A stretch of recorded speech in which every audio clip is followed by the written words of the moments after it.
So you're interested in going backpacking on an electric rideable, but you can't decide if you want to go skatepacking on an electric skateboard or bikepacking on an electric bike. I mean, it is a hard decision because both are really fun, but time and money says you have to pick just one, at least for now. But which one to go with? Which one's the most fun? Which one requires least maintenance? Which one's safer? Let's find out. E-bikes are by far the more stable platform from a safety perspective. You don't have to worry about hitting a ledge or a root or something and going ass over tea kettle. Even if you have all-terrain wheels on your e-skate, you're still much more susceptible to fly-offs than an e-bike. Your center of gravity is higher on an e-skate and you're relying on gravity to keep you on the deck, whereas with your e-bike you're holding on with both hands and could wedge yourself against the pedals. With an e-bike you're also going to be able to go heavier with your gear setup by hanging everything off of the bike frame. It gives you less stress on your back and really helps lower your center of gravity even more for stability. With an electric skateboard, on the other hand, you're stuck with a backpacker rucksack like traditional backpacking, except you also need to fit in your chargers, any extra batteries, and some maintenance and repair gear in there too, forcing you to think more like an ultralight backpacker than a bike packer. Because you're in a seated position, an e-bike is also much more comfortable to be on for hours at a time. You're seated instead of standing, and you don't feel ground vibrations and minor impacts on an e-bike nearly as much as you do on an e-skate. Riding a board with street wheels for hours on rough pavement sucks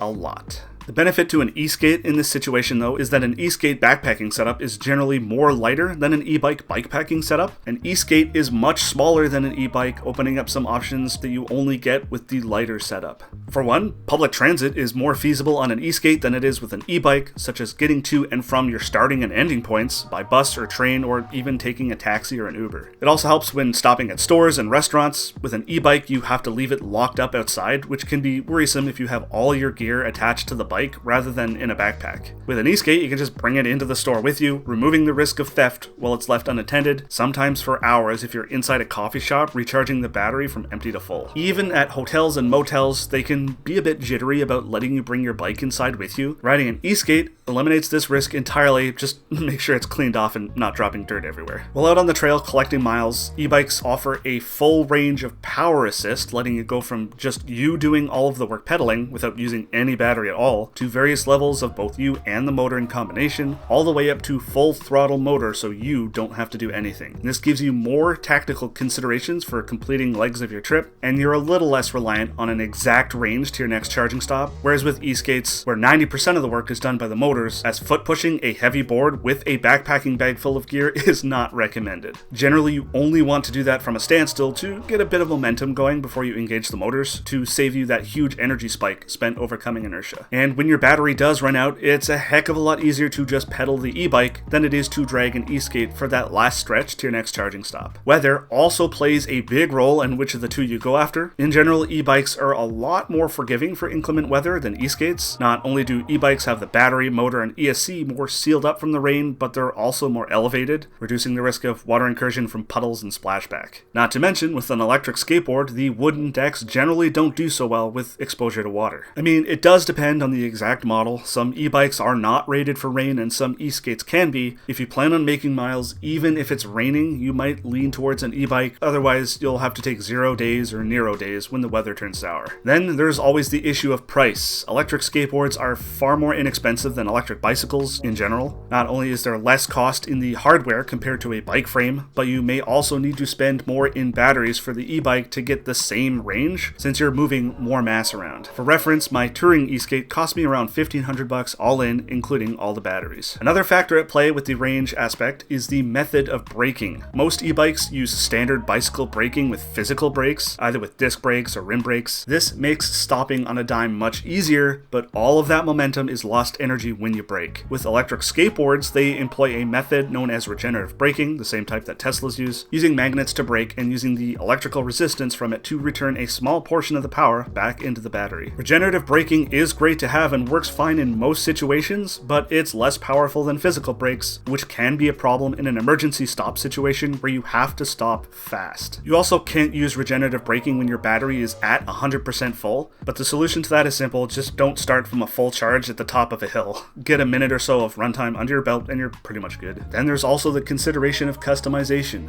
E-skates are much more friendly to DIY builds to suit an exact purpose. You can go with a long or a short deck, undersling your battery, or mount it on on top, multiple different drivetrain options, and you can go with any sort of wheel from a 70mm street wheel all the way up to massive all-terrain wheels or somewhere in between. My touring board, for instance, is a full DIY job, 48-inch loaded banger V2 deck, so I could top mount my battery case in the center for easy battery swapping, while still having a lot of foot room to adjust to relieve foot fatigue and get a nice stable stance on rougher trail. 80mm wheels to strike a balance between range and ability to do very light-duty off-road sections on hard-packed dirt and fine gravel rail trails, which is using the onboard W2 kit. With an e-bike, you're more leaning towards pre-built options in whatever form factor you're considering. DIYs are possible, but more limited and not as plug-and-play, especially when you're looking to fit a specific set of criteria of range, wheel diameter, tire width, and overall frame size. With an e-bike, the throttle controller is mounted to the handlebar and wired into the primary battery, but with an e-skate, it's a separate wireless remote that you have to manage. Not only do you have to keep track of it, but you also have to make sure it stays charged as well. While you're actually out riding, with an e-bike, you have to use both hands to have good control of the bike, but with an e-skate, you're only really dealing with the wireless remote in one hand, and you can drop that when needed if you have a lanyard attached to it when you need both hands free. And at the end of the day, when it's time to camp, the size difference between e-skates and e-bikes comes into play again. If you're stealth camping, it's much easier to wrangle an e-skate into the bush and is more low profile, whereas a bike is a bigger target to spot at a distance and more problematic to drag with you into the woods off the beaten path.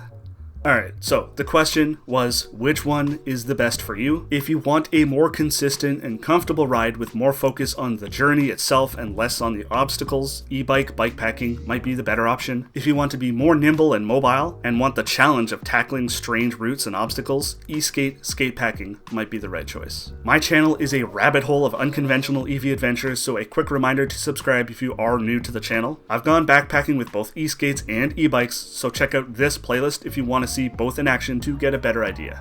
Cheers.